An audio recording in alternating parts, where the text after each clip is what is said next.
Hello once again, everybody, and welcome to the Manny Diaz Show. Joe Zagacki with my broadcast partner, Don Bailey Jr., and University of Miami head coach Manny Diaz. Hurricanes with a big game coming up this weekend, Miami and Michigan State, 12 o'clock kickoff at Hard Rock Stadium. But, Coach, you're coming off a hard-fought victory against Appalachian State. Yeah, credit to App State. Yeah, they are a good football team. It was a hard-fought win. It was a harder-fought win than it probably needed to be. Some of that you got to credit what they did and how hard they played. Some of that just simply comes down to our mistakes. You know, we won the turnover battle. We outscored them 7-0 in points off turnovers. We won the explosive battle. We dominated field position by 247 yards of hidden yardage when you factor in the drives times average starting field position. All of those things should equal up to a great performance. We couldn't score when we got down there close. You know, we have 5 red zone trips. Only get 2 touchdowns, you know, on those drives with 3 field goals. 8 times we penetrate inside their 40-yard line and go 8 times inside the 40, only come away with 2 touchdowns. You keep someone in the game. Now, hand them 10 points in kicking game, right? Because we got a field goal blocked and we gave them a kickoff return on a touchdown. So really, you gift them 10 in special teams. You have all these missed opportunities on offense, and suddenly you're going to be in a 4-quarter game. Manny, Lou Hedley, if there's an MVP for the game, it'd be hard between him and Borregales, right, with the winning game. But early on, he just took control of field position by himself. What a weapon Lou is. Yeah. And guys running down, you know, like Al Blades, Kervin Hall did a great job as missiles getting down there and downing kicks close. But, you know, ideally, you play great defense, you make someone have to drive the ball the long way against you. You know what I mean? And what I was proud of the defense is every time we had them pinned down, we got the Amari Carter interception, and we got a 3-and-out. We had another stop that led to the snap going over the punter's head. So 3 times we had them pinned deep in their end zone. We came away with points in all 3 of those occasions. You know, you mentioned the trips inside the 40-yard line, the 8 trips inside the 40-yard line. Can you pin it on one thing? I know we can probably dive into execution. Is it execution of plays, or is it more the penalties that a penalty did take a touchdown off the board? Yeah, I think it's all the above, and you know, and as coaches, we're responsible to get those things corrected. You know, obviously, as you mentioned, a penalty not getting lined up on the line of scrimmage takes away a touchdown. You know, towards the end of the game, we've got an offensive pass interference that really knocks us out of field goal range, almost knocks us out of scoring range. And then sometimes it's some simple stuff. I mean, dropping a ball on 3rd down in the red zone, you know, had some misreads, you know, on some run pass keeps or some run pass RPOs. And it's just, these are the things that we've got to get corrected. I mean, ideally, we know how good we can be, and it's not very far from seeing that these drives turn into touchdowns, and all of a sudden a performance you score 25 points is up in the 40s, and now it's a very different outcome to the game. Coach Tyreek Stevenson showed up against Alabama 2 weeks ago, and then makes, you know, at the end of the game he makes a huge play, but showed up the entire ball game, whether it was in the special teams or also playing his spot in the secondary. Your thoughts on him? Yeah, you feel Tyreek's presence on the field. You know, you feel the side of the field that he's on when he's in man coverage. I thought as a punt catcher, I thought he was excellent. You know, fielded the punts well, and then went north. You know, and got. We always say, get us a first down when you catch a punt, and set us our offense up on some really good field position a couple times, and it was just great to have that last play that they challenged him in man coverage, and he made a great play on the ball. The guy would have been short of the first down even if he caught it, but Tyreek got it out and secured the victory for us. We should mention also, we kind of touched on the top of the show, but App State, this is what they do. They've got this kind of program. A couple years ago, they took Penn State to overtime. That Penn State team only had Mike Gesicki and Saquon Barkley on it, about 9 other NFL guys. That being said, your team did find a way to win the game. If you combine that with what happened last year in the 4th quarter, is there something that the team takes out of that in a positive way? Yeah, I think so. I mean, our effort was great, even when it wasn't going well. We didn't have any negativity. No one was turned against each other. You know what I mean? I think, you know, there's certain games where it just comes down to we got to go solve the problem. You know, the style points aren't happening the way you want it to, and you kind of reshift your focus. Say, let's come out of here with a win. And you know, if you look at the way that the game ended, you know, defense really, I thought, you know, had one poor drive in the first, really kind of dominated the middle part of the game. All of a sudden, gives up a drive there at the end. You know, stinks. But look what happens after that. Offense picks him up, goes right down the field. stalls though, Borregales and special teams come in, make the kick that puts us ahead, and the defense comes back out there and gets a stop to win the game. So it was one of those where all three phases in winning time made the plays necessary to win the football game. A name that Hurricane fans need to get to know is Chance Williams. He has the tip that allows Amari Carter for the pick, which sets Miami up for the score. Just a nice combination there. Yeah, and Chance is the one that forced the fumble last week against That's Alabama, right. so he's been involved in 2 turnover plays. Learning more consistency about the position, but you can see that Chance can make a play that can impact winning. So, the experience he's getting is going to just make him a better and better player down the road, but it's fun to see him make those flash plays that lead to turnovers. You did have a couple of significant injuries at running back and linebacker.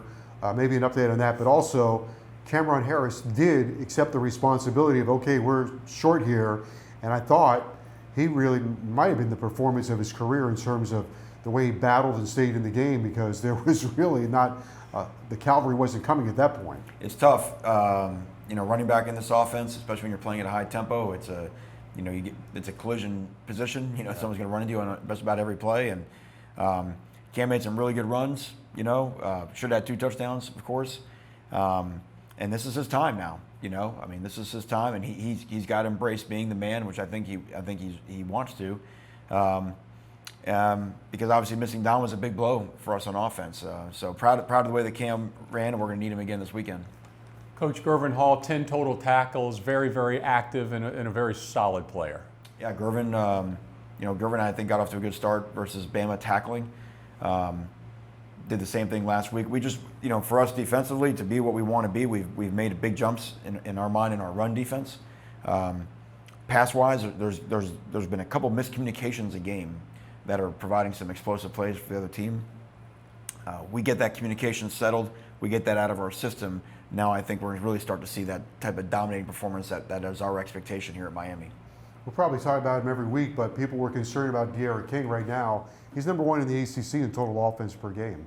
And we did see him run quite effectively the other night, not only scrambles, but also design quarterback runs. Yeah, Derek he's also number 1 in courage, because, it got to a point, obviously, we weren't playing great on offense, right? And Derek is a guy that says, you know what, I'm going to find a way to get this thing done. And no one's open. If I got to run for it, if I got to put my head down, if I got to dive for it, it just reached a point where whatever I have to do to make the Miami Hurricanes win, you can count on me to do it. And I think that inspires everybody on our sideline.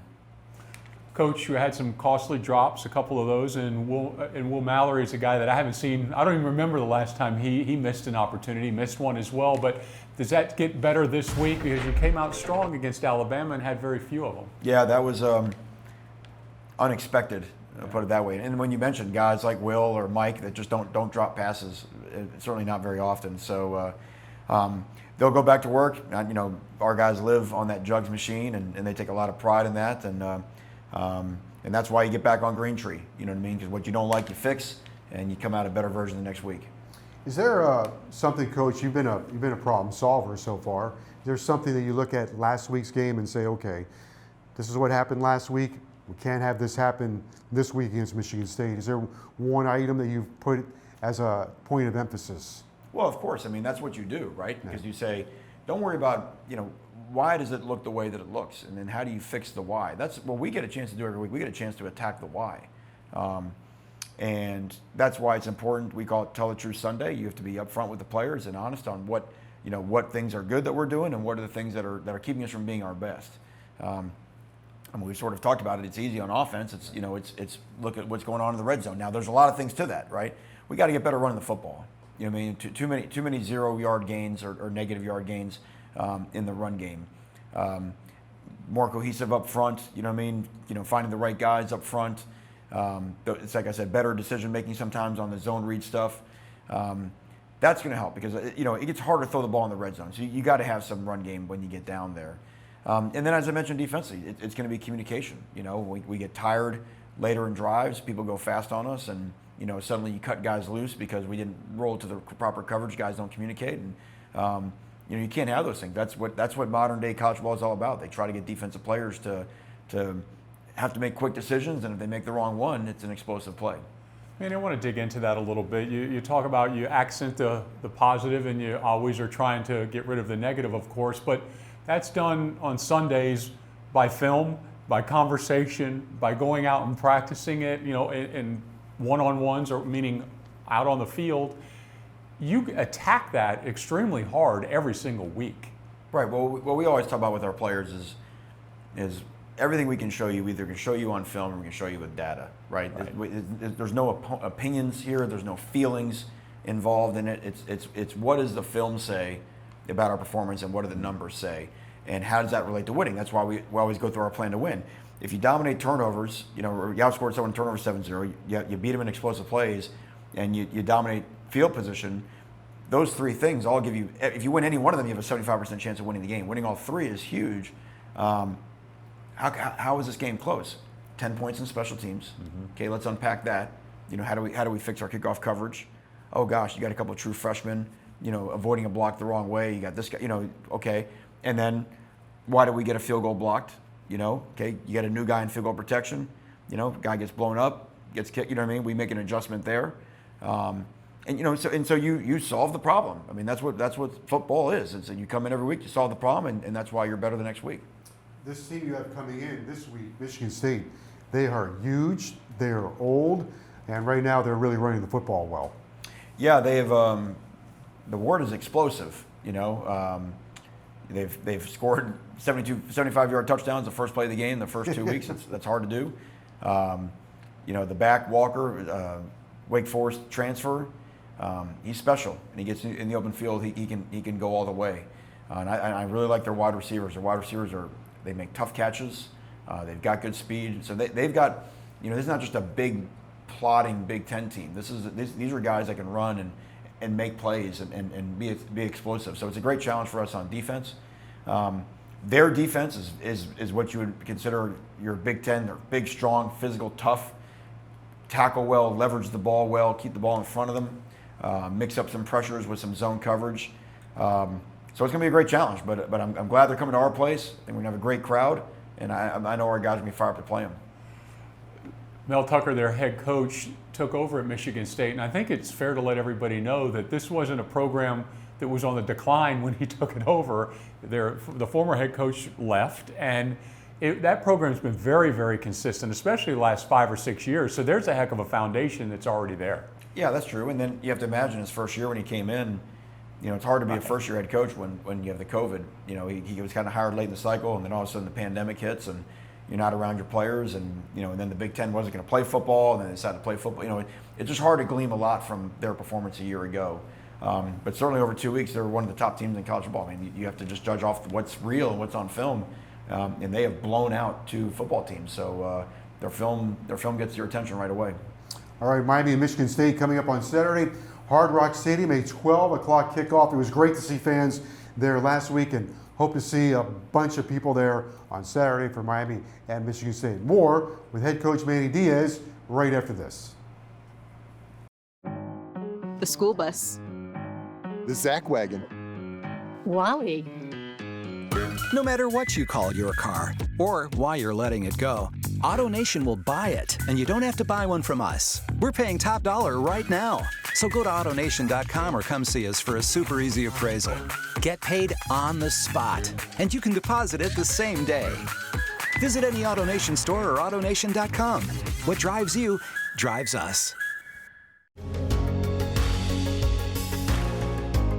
With Uhealth virtual clinics, you can see our experts in every specialty wherever you are. University of Miami health system providers are available here for all your healthcare needs. All you need is a phone or tablet to schedule a virtual visit with us. See a Uhealth provider virtually today or at a time that's convenient for you. Visit umiamihealth.org/virtual clinics or call 305-243-4000. Happy to welcome you back on the Manny Diaz Show. Joe Zagacki, Don Bailey Jr., University of Miami head coach Manny Diaz, Canes and Michigan State on Saturday at 12 o'clock at Hard Rock Stadium.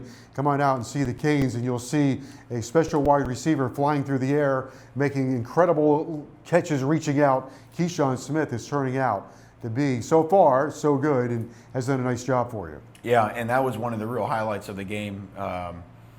We made such a big point of emphasis going into this year of being better down the field in the outside lanes, and Keyshawn's catch was extraordinary. Rambo made a great toe tap catch along the sideline. We drew a couple PIs deep down the field. You know what I mean? I mean, when we went deep, Derek threw out, I thought, really, really good deep balls. But we're a threat throwing the ball down the field, and I think that's what Keyshawn and Rambo have brought to our team, and it just helps open up other things. Coach, it appeared to us that they were doing a lot of dropping 8 men in that ball game, and that opens the door up for De'Aaron King anytime they're in that type of coverage. And sometimes it's prescribed, right, in the huddle or from the sideline. But overall, if being a defensive coordinator, what problems does De'Aaron create every single snap? Right. Well, we always say you have to defend 2 plays: the play that's called, and then the play that he can create if the play that's called doesn't work. If a quarterback that can't do that, you want to stop the first play. And I think you were right on with your analysis. App State played a lot of deep zone after we hit him on some shots down the field. So when Derek was dropping back to throw, he had a bunch of set of eyes, 7 or 8 guys back there in coverage looking at him. So routes are going to take longer to come open, and sometimes you can hit those guys, and sometimes you can't. Sometimes by then the pocket collapses, and then you got to take off and go and get what's there. And so his ability to take what would be a good down for the App State defense, they've got everybody covered up, and then to go run. If you run for 5 yards, if you run for 10 yards, those are the things that help keep drives alive. Yeah, I'm sorry. I was going to pick up on your point, Don, of dropping 8. That's kind of been the new now. A couple of years ago, nobody would want to drop 8, right? It was kind of a sign of prevent defense, and we got to blitz everybody. But now, because of the spread, you do see we drop 8 sometimes. You are seeing more of that coverage. Yeah, right? Well, we always say you have to get the quarterback off his first look, and there's a lot of ways to do that. Sometimes just man to man, and you can just dominate the first guy that he wants to throw the ball to. If he's not available, then the quarterback's got to go through his progression, and some guys can and some guys can't. For some people it is. You drop a lot of guys, and now so you make the quarterback hold on to the ball, you take him out of rhythm, and you say, well, it's not much of a pass rush, but the quarterback's sitting there holding the ball. Those guys actually have a chance to affect the quarterback. So there's a lot of ways to influence a quarterback. Offense is about rhythm and timing. The defense's job, therefore, is to try to disrupt that rhythm and timing. There's endless ways to do that. One of the most impressive things about him and his running game is the fact is when he has the collision, he wins. That guy is more powerful than you realize. Yeah, he's strong. Derek's a strong guy. He's got strong lower body. He's an animal in the weight room, and you don't like to see your quarterback delivering blows, but again, if Derek knows that we need an extra yard, he's going to do what it takes to get it. When you look at your defense, what are you getting from your inside guys? Are you happy right now with the effort you're getting from Nesta Silveri, Jordan Miller in there, Harrison Hunt, John Ford rotating in? Where are they right now in their game? Yeah, we talked about that a couple weeks ago. About that was a big point of emphasis for us on defense, was to improve our D tackle play. Yeah. Silvera maybe played one of his better games in a Miami uniform on Saturday. Harrison Hunt was outstanding as well. You mentioned Ford and Miller. Those 4 guys are and their ability to go hard and really spell each other, because the snaps are usually about even. Really, really is huge. I mean, the first third down of the game, Harrison Hunt bursts through the middle of the protection on a 3-man rush, 8-man drop, gets the quarterback off the spot, and Harvey sacks him. So our 1 sack was actually on a 3-man rush against him with an 8 drop. So playing the outside zone is a play we didn't play very well a year ago. Louisville, we played in game 2. It was basically the same offense, and they ran all over us running that play. It's hard to outrush App State, and we outrushed them. It's hard to hold them to 3-3 per run play, and that's exactly what happened, and that starts with our D tackle play. You talk about the depth you have at defensive tackle. The guy that seems to is going to benefit maybe the most from that is Leonard Taylor, the freshman that came in, 5-star, highly recognized guy, but he's getting mentoring and he's getting proof every single week of how to play that game. First of all, how long will it take him to finally get adjusted and we can expect him in the rotation? But the impact that these older guys are having on him. Well, yeah, I mean, that's what we talked about with this team, is that you want to have a room where older guys can kind of help the younger guys along. And I think as the year goes on, I think you'll see more and more of LT. He's learning, though, and when guys don't come for spring ball, it's just going to be a little bit difficult. And the line positions are always the most difficult, right? Because that's just the big jump when you're 18 years old, to going against a bunch of 22, 23-year-olds. But he's special. He's really, really talented, and can't wait to see his role increase as the season goes on. You're going to have to get some help in the backfield with Shaney being out. Got the kid from Tennessee or Georgia, Cody Brown, Thad Ferguson from Chaminade. those two most likely have to step up to help out a little bit until you get Knighton back, right? Yeah, I mean, that's what happens with freshmen. I mean, as you mentioned, Brown and Franklin, it's their time. They got to have a great week in practice, and and the thing about running back is not just running the football. It's pass protection. It's how can you play when the ball is not in your hand, and so it's gonna be important. But that's kind of what that's why you come to Miami, and it's why we tell guys every year, during training camp, don't fuss about your role, because guess what? It's probably going to change during the course of the season. Unexpected things happen, and certainly this is an unexpected thing. And next man up. Hey, let's spend a moment on that with the young guys. If they don't come in, right? Some of them have the benefit to come in early, but if they don't come in, it's such a transition, just technique-wise. You go back to Leonard Taylor, with his size and speed in high school, he can do whatever he wants. Really, technique doesn't come into it. But you get to this level, it's a huge amount of it's technique. It is, of course, and then just calls. Right. Learning an offense or defense is like learning a foreign language, and that just comes through repetition. And I think one of the things that usually is hard on freshmen is the older guys. They've just heard it so much more often, so they know it. They don't have to think about what do I do on this play. They just instinctively do it, and that's what all you're doing. You're just trying to create habits. That's what practice is. It's about repetitions and create muscle memory, so you do it without thinking. Another dive into Michigan State. One, their offensive line, everybody on their offensive line that's starting is there for at least 5 years. Two of them were there for year number 6. Peyton Thorne, the quarterback, was the number 1 quarterback in the state of Illinois, number 9 dual threat quarterback. So that's to be noted. And then Mel Tucker, you look at him, he was a guy that was in the Southeastern Conference. He's got a bunch of transfers there from Georgia or Alabama or Auburn, and high school players from that part of the country as well. Yeah, and a team can change in a year because of transfers. I mean, we've seen that now. That's affected us here. But I really like the quarterback of the guys that you mentioned. I think his first action a year ago was later in the year. I think he came in against Ohio State. I think he completed his first 11 passes in that game. And I think his first full start was at Penn State. He threw for like 350 or something like that in that game. So. They only played 7 games last year. I forget what it was, and then he came out this year and he's off to a great start. But it's his legs. That's what's bothersome is that he'll pull that zone read and he can circle your defense. So really accurate, but also a really good athlete. You mentioned his games last year. When you get a quarterback and you see a guy, hit 11 in a row against one team and 12 in a row against another team. Does that indicate a guy is either streaky or a guy that gets hot? And then in your mind you think, well, we can't let this guy become a flamethrower. Probably means he's accurate, and he's smart, so he knows where to go with the ball. Sometimes, to hit 11 in a row, you have to take the completion that's there, So as I mentioned in the last segment, offense about timing, defense about disrupting timing. So that's what's important for us to try to do different things coverage-wise, pass rush-wise to affect his timing. Because if he has a chance to sit back there and throw it when he wants to, he's really hard to stop. Historically, man, it's been great to play a team from the Big Ten at noon kickoff in Miami. That's something that has been always tried to been accomplished here every time that happens. But our fans again came out. It was great to have everybody there. You talked about it last week, how important it would be for these young men to run through the smoke. We need them there again on Saturday. We do. The tailgate's got to start early. It was just cool to see all the tents in the parking lot. Even the tailgates weren't there a year ago, and I'm sure there was some great food being consumed out there. And got to have a breakfast tailgate to get in that stadium at noon. I even think back, just even the Dolphins when these early games when the either Buffalo or New England would come down from the Northeast and New York and play in Miami in September. It's going to be hot in there, and I think that's why the key is going to be what offense can control the ball. Right, because if teams can get on long drives, you can rest your defense. It's gonna be hot for our guys too. We're used to it.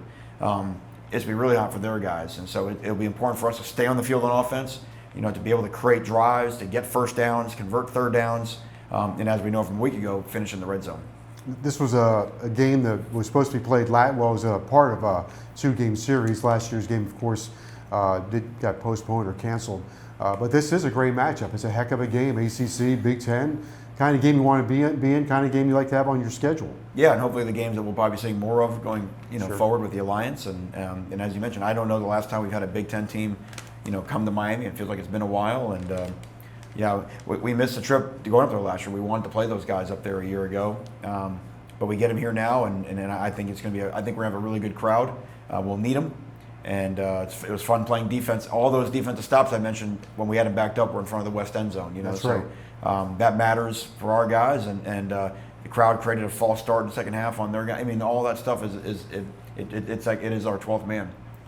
Coach, what determines a great return man, whether it's the punt or the kickoff? Well, they're a little different. A kickoff, you got to trust your blocks. A kickoff is about hitting that seam. You got to trust it. You got to have great speed, but you got to have great vision because punt is different. Punt, there's a courage involved in punt because people are already around you, and you got to have great decision making in punt. Normally on punt, also you have to make a guy miss. There's usually going to be one guy that's not going to be all blocked. You very rarely just catch a punt, just run in the end zone for a touchdown. But if you can get that first guy to miss, and then all of a sudden your blockers, can latch onto their guy, you can make big things happen. You think about when KJ Osborne took over a couple years ago and how good he did. And the last thing about returners, the guys blocking for him they know who the returner is, and they know that if the guy's got a chance to score, they're going to block a little bit harder because they know that, man, if I just hold on to that block and strain a little harder, this thing could be explosive. All right, we're going to wrap this segment up, but the most important question, well, maybe not the most important question, but the one everybody's dying to know, did you have any idea that a cat was hanging on for dear life in the upper deck? I had no idea. There's so many questions I have about that. I don't know where cats come from in stadiums. Right. Don't think of cats as things that normally hang over ledges like that. I mean, there's just, but great thinking by our fan base to have a flag out and be able to save the cat. Who knows? Maybe this is like our Florida Panthers rat moment. I mean, That's right. Imagine our surprise when we looked up and said, right in front of us, there's a cat hanging. Right before Don Chaney's going to run for about 25 yards. So we'll retire the chain and the rings, and when we score a touchdown, we'll just all throw stuffed cats onto the field. It's perfect, right? All right. Best of luck against Michigan State. Okay, thank you. All right, Hurricanes of Michigan State, Saturday at 12 o'clock. We'll continue on the show right after this. Hello, I'm the Good Greek Spiro, and I have some very exciting news. Good Greek Moving and Storage is launching our Welcome Home program. Book your next move with Good Greek, and you will receive our housewarming package, which includes gift cards valued at over $1,000, along with a neighborhood guide as you discover your new favorite local businesses. For the best move ever and to receive your exclusive gift offer, visit goodgreek.com and welcome home. Greek Moving and Storage, your superhero movers. If you train like a pro, then you should be treated like a pro. Much like the human body, our team of sports medicine experts moves as one to achieve a singular goal.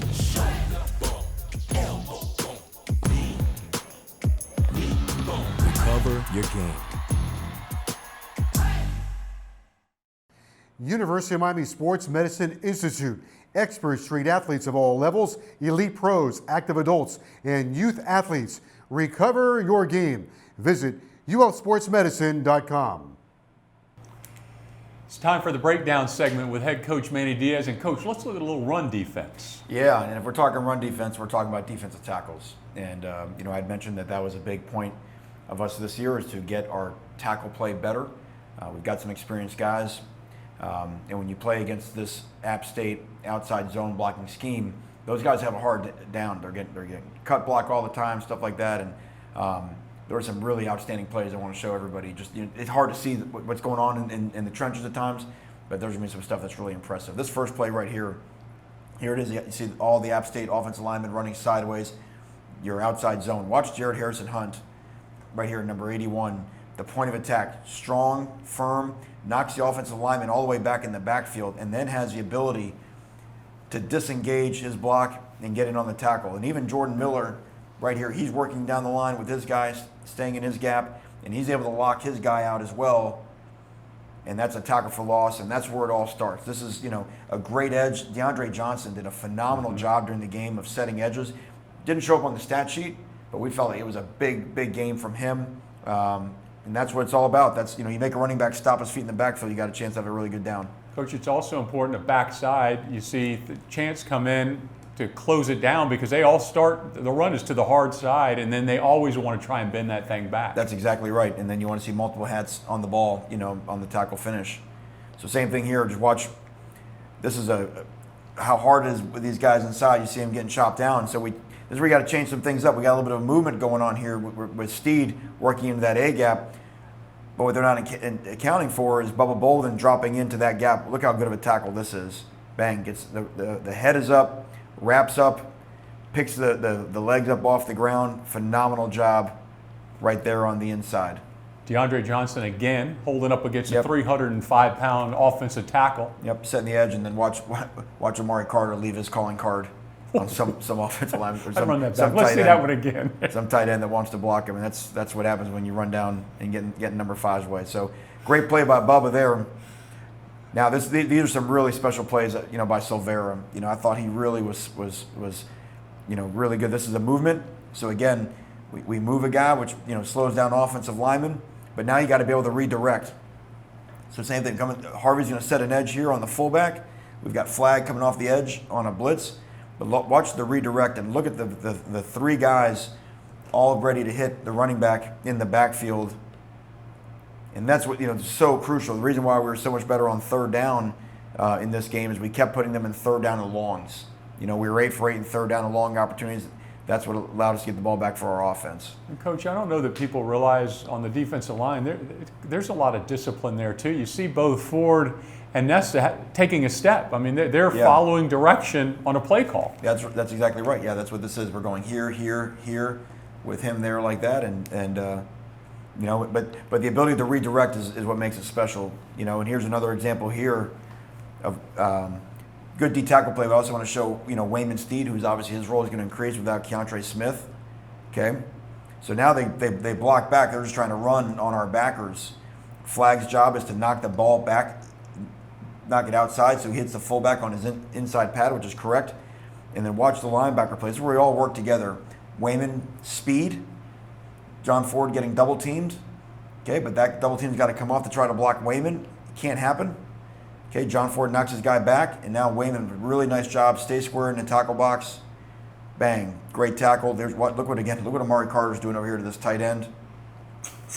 Puts that guy in a pretty bad position, and then great finish, boom, on the tackle. See how he finishes the tackle, drives the guy down. So again, a lot of really good stuff there. And this is how you hold a team like App State, and that's how you outrush them. It was unique. Last 2 plays here. This might be Silvera's best play. So we got another movement going on. We're going here, right? Now watch, that guy's going to try to cut him. So Jade steps to his left, and watch how he takes his hands, pushes the guy down, and is trying to work the cut block. I mean, that's really, really special. And then, what he's always had is the feet and athleticism, not only play off the cut block, but again, to make the play in the backfield. Bang, here's Amari Carter's the one setting an edge now. Same thing, Harvey's doing a great job at the point of attack. BJ's wrapping around. Wayman's got to play through the cut block, but he stays on his feet. When you play zone offenses, when you got everybody on your feet, you usually got a good down, and that's exactly what we got going on right here. Jade is the cutback player. He's on the inside pad of the tailback, and then a great finish. And watch the effort of a guy like John Ford. Look what John Ford's got to deal with. You think that's holding? Right? Oh the guy lets go of him. John still comes around. And this is one of those things, if that running back doesn't go to the ground, that's a remember me hit, and that's how you force turnovers, So Jade's got him wrapped up. We want the second guy to go for the ball or, just hit anything in white, gold, and black that he sees on the uniform. That to me is what I think of when I think of Miami Hurricanes defense. About 4 or 5 different guys in the backfield. You got linemen, you got linebackers, you got strikers. It's like a team meeting in the backfield. Coach, those App State's offensive line, they are pressing the issue on a cut block or not, are they not? Oh, yeah. I mean, it's... And they're really good at what they do. I mean, they have a system that they believe in, and they're good at it. And same thing here. This is another really special play by Silvera. Bang, watch how far. Look at that. Look how far. The ball is 2 yards ahead of that line right there. And watch where his feet end up. He has knocked that offensive lineman 3 or 4 yards deep in the backfield. He's able to penetrate off of him. This is another movement, we ran during the course of the game, and you see we've got all the gaps covered here, here, here, there, and now the ability to finish. And same thing, watch. Here comes Jordan Miller on the backside of the movement. There's Amari. There's just multiple hats to the ball. That's a bad feeling to be as a running back. And that to me is, again, that's in early signs. We saw it, against some things against Alabama that were encouraging. I think the growth has continued in this game, and obviously with a Big Ten team coming into your backyard, our run defense is going to be the first key to our pathway to victory. That does it for the breakdown segment with head coach Manny Diaz. Thank you, Coach. Sure are a lot of different drivers out there, and AutoNation is here for every one of them. The 10 and 2ers, the big fellas, nothing but the besters, even rock stars. But we do way more than sell new and pre-owned vehicles. We believe in something bigger, too. For every vehicle we sell or service, we donate to Drive Out Cancer. Over $28 million so far. What drives you, drives us. AutoNation. If you train like a pro, then you should be treated like a pro. Much like the human body, our team of sports medicine experts moves as one to achieve a singular goal.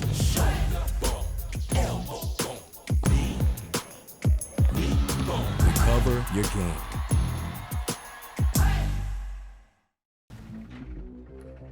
The joint chiropractic adjustment of the game. Hurricanes quarterback De'Ara King going up top, lets this one fly, and look at that catch by wide receiver Keyshawn Smith. The redshirt freshman from San Diego lays out, stretches out every fiber of his body to make the play. The joint chiropractic adjustment of the game.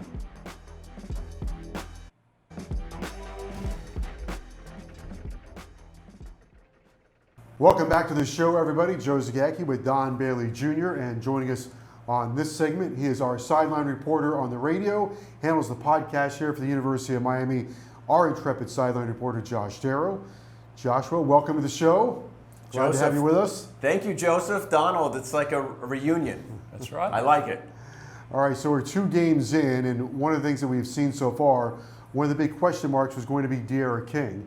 He is leading the ACC in total offense, and so far, I think he's been pretty darn good. Joe, I think he had his breakout game really last week against Alabama.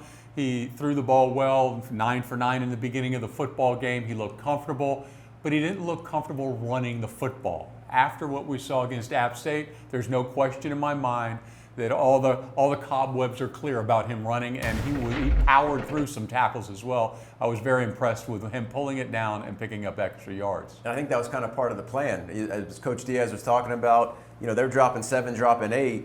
There's hard windows to throw in. That becomes a part of the offense, right? It's like, oh, the play doesn't work. No, that is part of the play. That's why you have De'Ara King as your quarterback, right? You have him because he can do that. And we saw a year ago, too, he's not only quick, he's tough.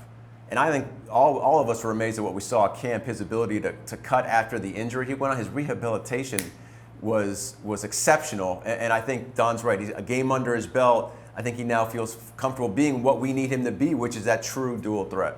By the way, I think the other thing that teams are doing against De'Ara King, I think they're being pretty creative with it.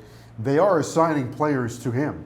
They are assigning, we'll call him a spy or whatever, but they are assigning a player to De'Ara King to watch him all across the field. You can assign him all you want, but he does it. It's not like designated runs. But he's going where he sees the opening. He's going where he sees the break in the action. And I think he brings such an element that's important in today's college football because, as we talked about with Coach Diaz, now they're covering with 8 guys and they're bringing 3. There's a big gap between those 3 and you get to that 8. Plus, I liked there were some design runs we saw, right? I call them like quarterback lead, right? Where there was Cam Harris or Don Chaney was leading the way and De'Ara's getting to the outside. So now we got Rhett Lashley incorporating design plays with De'Ara King. And he had one, he almost busted one to the house. Yeah. He tripped. That's right. He would have house called it, and that would have been a whole different story for the game, but he can go. I mean, we saw him go 50, 60 plus a year ago. Plus, it didn't work in this game, but there was a play where they tried to run that pop pass again where they got him leaning, but give credit to App State, they covered it well. But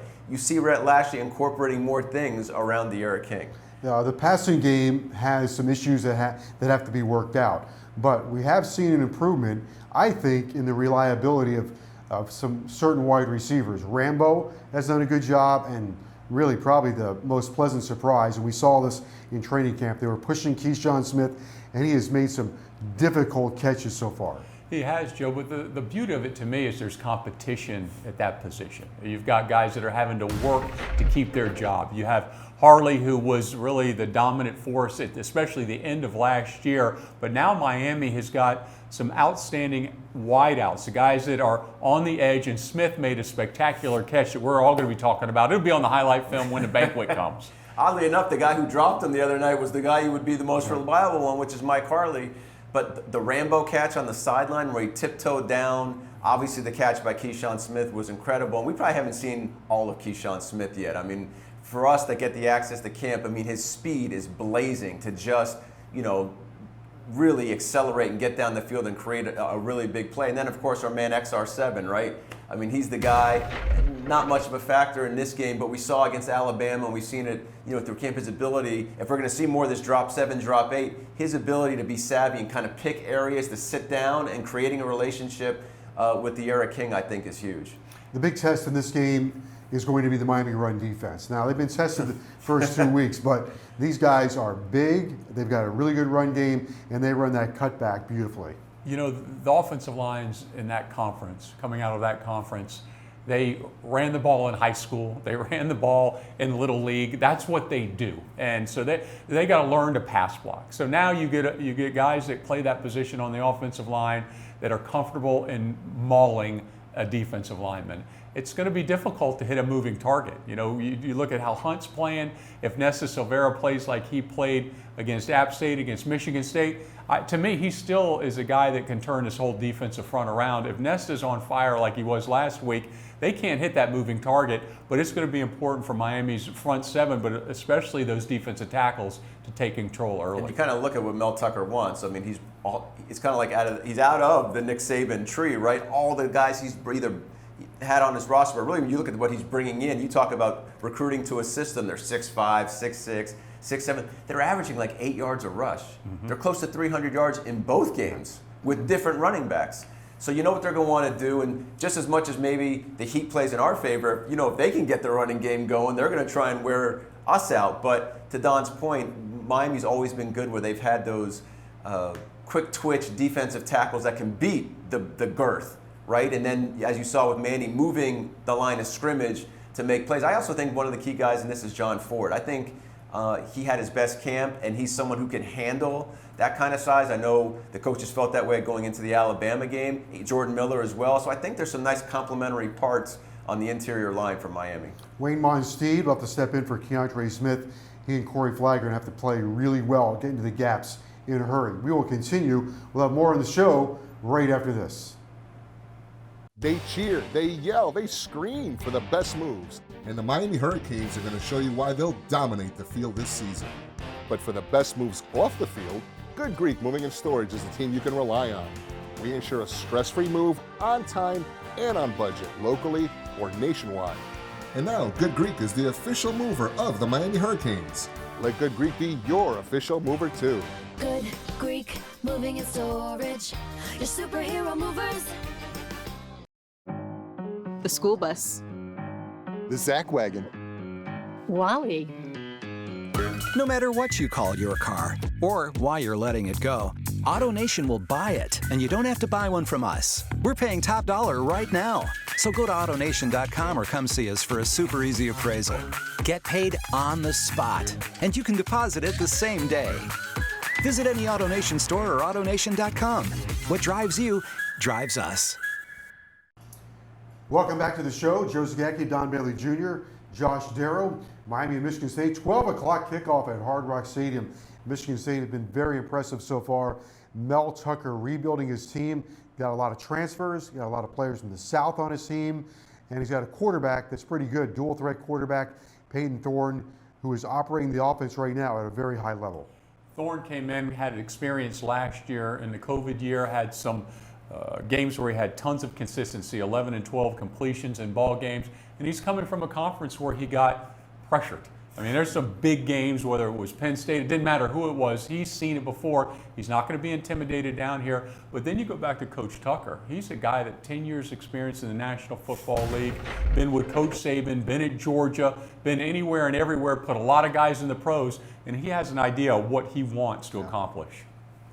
First of all, they've got the key position settled, right? It was up and down. For the whole season was up and down. The whole Big Ten Conference was up and down a year ago.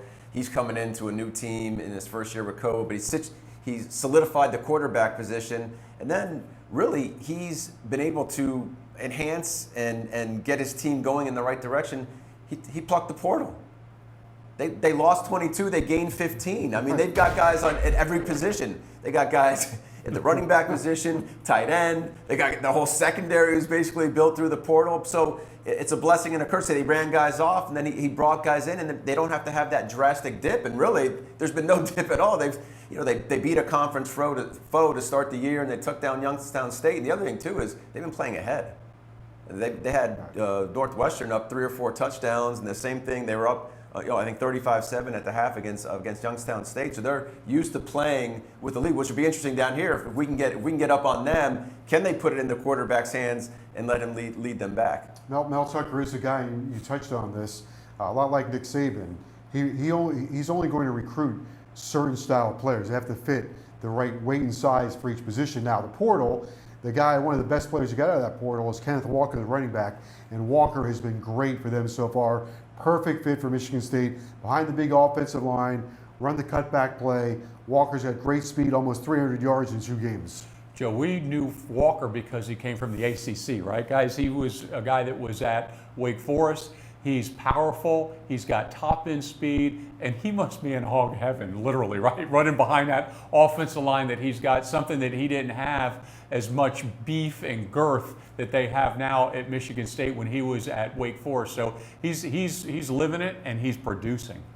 It must be, you live in the Midwest, dude. You should be beefy and girthy, right? I mean, there's a lot of cow out there to eat, but they come back in game 2 and it's with another back.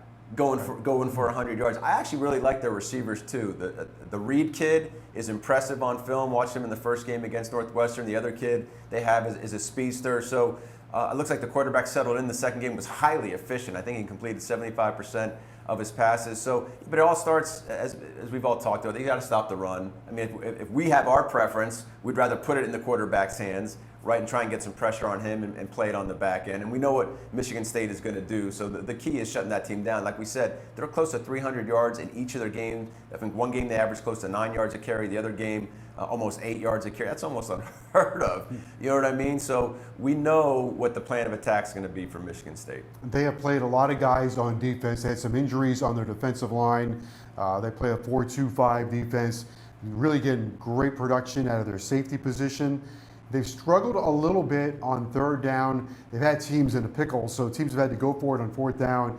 They have converted against them on 4th down, but a big key for Miami, something Coach Diaz talked about, red zone, but also Miami's got to do a better job with their 3rd down offense. Well, it's good for Miami that they're going to be running that 4-man front. They see it at practice a lot. It's something App State did an odd front with 3 men, so they're used to it. I think that Miami, the movement of the defense of Michigan State is not quite as quick, obviously, as we saw against Alabama. They're a size bigger than what we had against App State, but they're well coached and they like to bring pressure constantly.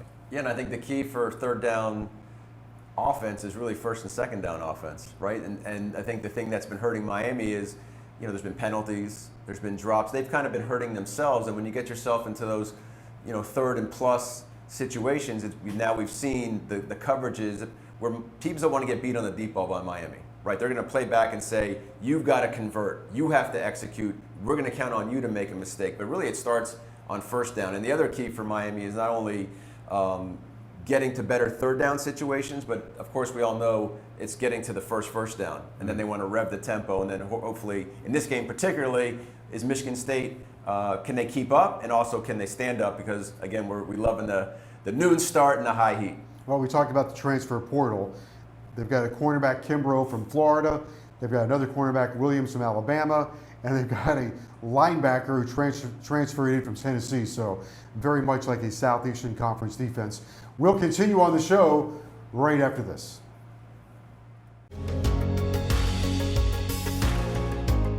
With Uhealth virtual clinics, you can see our experts in every specialty wherever you are. University of Miami health system providers are available here for all your healthcare needs. All you need is a phone or tablet to schedule a virtual visit with us. See a Uhealth provider virtually today or at a time that's convenient for you. Visit umiamihealth.org/virtual clinics or call 305-243-4000. Sure are a lot of different drivers out there, and AutoNation is here for every one of them.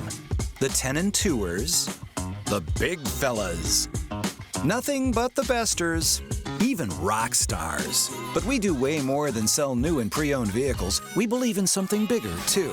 For every vehicle we sell or service, we donate to Drive Out Cancer. Over $28 million so far.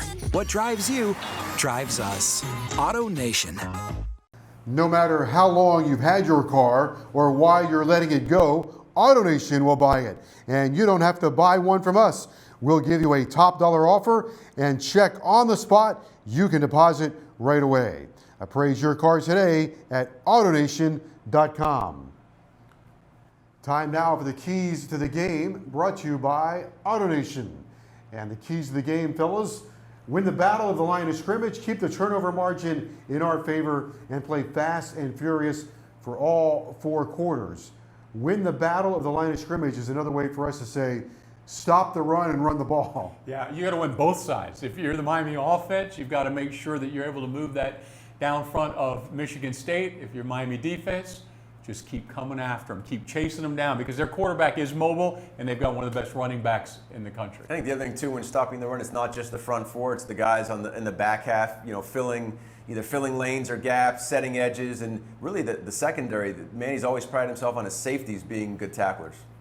Miami's got to get some more penetration defensively to stop the run. Probably finds a little more harmony on their offensive line. Yeah, I think so, Joe. It's going to take a couple more games to keep working that group together. They've made some changes on that offensive line. Change is good if it gets better, but it also affects the communication a little bit. We also got to remember, even though there's experience on the line, they really all haven't played together. Zion was nicked up a little bit in camp. Navon's coming back off an injury. Jalen Rivers is getting his really first time, and they've made a change at right guard. So really the only guy that's situated in the same spot is Corey Gaynor. So I think we should all remember it's just 2 games. We are 2 games in. That's it. There's a lot of football left to play. All right, key number 2, in a game like this, turnovers always come into a big factor, a big role. Miami has to keep the turnover margin in their favor for a variety of reasons. One of them, the turnovers create so much energy in the stadium. All the momentum shifts toward Miami, and it would help for Miami to play on the short field against Michigan State. Derek King has been very careful with the football since he's been here. For game 1, he had a couple giveaways, but you look at him overall, and he's extremely cautious with the football, but he's not paranoid with it. So I think it's important for the receivers to make the catches. I get more concerned on the tips. You got to make sure that doesn't happen, and that makes for an easy interception. The other thing too, I think for Michigan State, how will they respond to being down? How will they respond to adversity? We said they've been up against Northwestern big. They've been up against Youngstown State big. So what happens if the tables are flipped, right? If there's an early turnover or 2 and Miami's applying pressure to them, shutting down the run, putting pressure on their quarterback, what happens with them being on the road, noon game, they're down. Let's see what they're made of. All right, I say play fast and furious for all 4 quarters. It's going to be 88 degrees at kickoff. So Miami wants to try to wear down Michigan State. I would also make this point. In the last 2 years, University of Miami's played pretty well in the 4th quarter. They've won a lot of games here in the 4th quarter. Well, that's what this program was built on, the 4th quarter. I mean, you realize, and also, it was always expected to try and play a Northern team at 12 or 1 o'clock, and that fell right into Miami's lap. I think it's great for Miami to have an advantage of the home field. They're going to have the fans there, and that 88 degrees is one thing, but we also like about 88% humidity. Just a lather, just a big old, just walking into a tropical blanket, right? When Michigan State gets off the bus, they should be moist, right? That's how it should be. And someone needs to go steal the Gatorade. Can we get Priscilla Bailey maybe? She's on the field early. Do you think we can get her to run over to the other side? Take the ice. And pull a couple. We got no ice. So we got to. I think we have to make it tough for them in terms of how we play, but certainly the elements are a factor. Whoever, I guess we now put it in the hands of the TV gods, so they did a blessing by us and made it a 12 noon game. And Canes have had success last year at North Carolina State. Won in the 4th quarter. Virginia Tech won that game in the 4th quarter. At home, Virginia held on in the 4th quarter. So I think this is going to be a 4th quarter game. Joe, all the strength and conditioning that Coach Feely has put in, All these guys running and lifting in the 5:30 a.m.s and the after practice. This is the game that it can pay off. It's a late September game against a northern opponent, and this is where you want to see you flex your conditioning. Yeah, you know, you guys will be in the booth. You'll be calling the game. If they're like this, hands on the hips. If the tongue's out a little bit, when I take my dog out and the tongue is past his chin, then you have him in the right spot. But here's the other thing too. With Coach Lashley, they always talk about wearing them out through the pace, right? That getting going and really pushing tempo and getting these guys worn down, making them have to sub, making them have to think. So we'll see if we can get that going and if that can work in Miami's favor as well. All right, much more to chew over. Miami and Michigan State will continue right after this.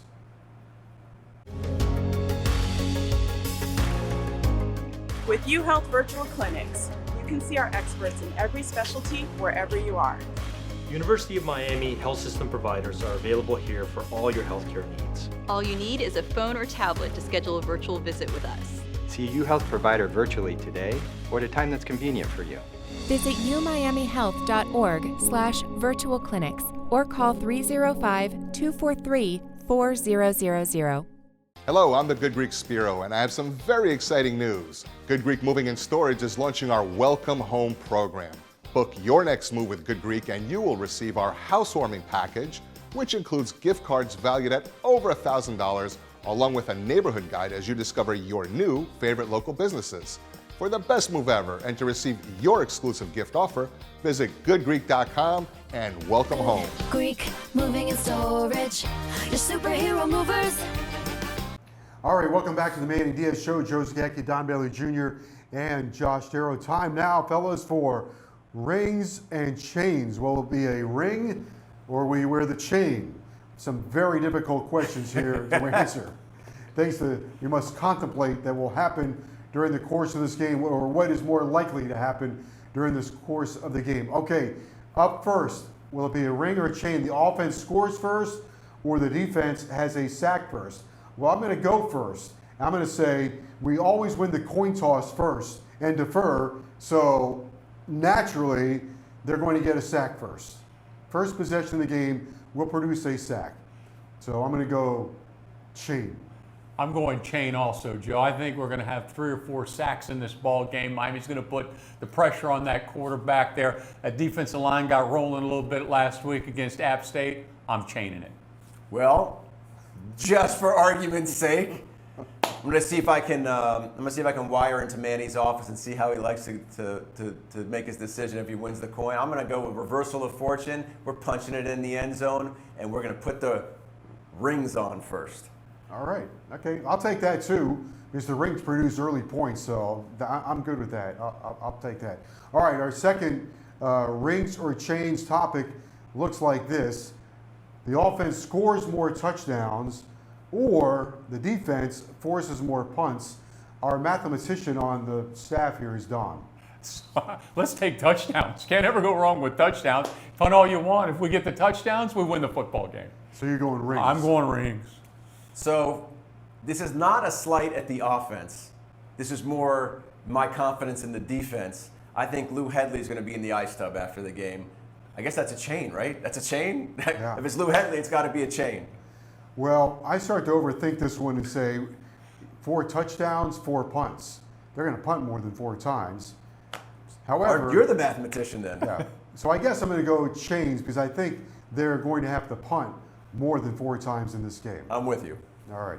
All right, topic number 3 looks like this, rings or chains. The offense enters the red zone first, Josh, or the defense forces a turnover first. Well, I think I have to have some continuity in my answers, right? Because I believe in question 1, I said we were going to score first. So in order to score first, I believe we have to enter well, we don't have to enter the red zone. That is defensive score. Right, that's true. That would be a chain. Well, that would be a chain, right? Right. I guess we don't have to enter the red zone first in theory to score first, but I'll link the two together, and I say we're going to score first, we're going to enter the red zone first, and I'm going to throw a little Will Mallory in there too. I'm going with Josh. We're scoring first. Let's take out, get down the open, whenever drive it is. If you get the ball first or you don't get the ball first, let's march it down and get them behind because that's something they haven't been this season yet. Well, I think there's going to be a huge emphasis this week on crossing the 50-yard line, or when Miami crosses the 50-yard line, and doing better when they get down into the red zone or getting in that part of the field. So I'm going to go rings on this one, and I'm going to select Miami getting into the red zone and getting into the end zone. And if all of this is right, we're going to have a lot of milkshakes after the game. All right, that's Rings and Chains. Thanks for joining us on the show. We'll see you next week.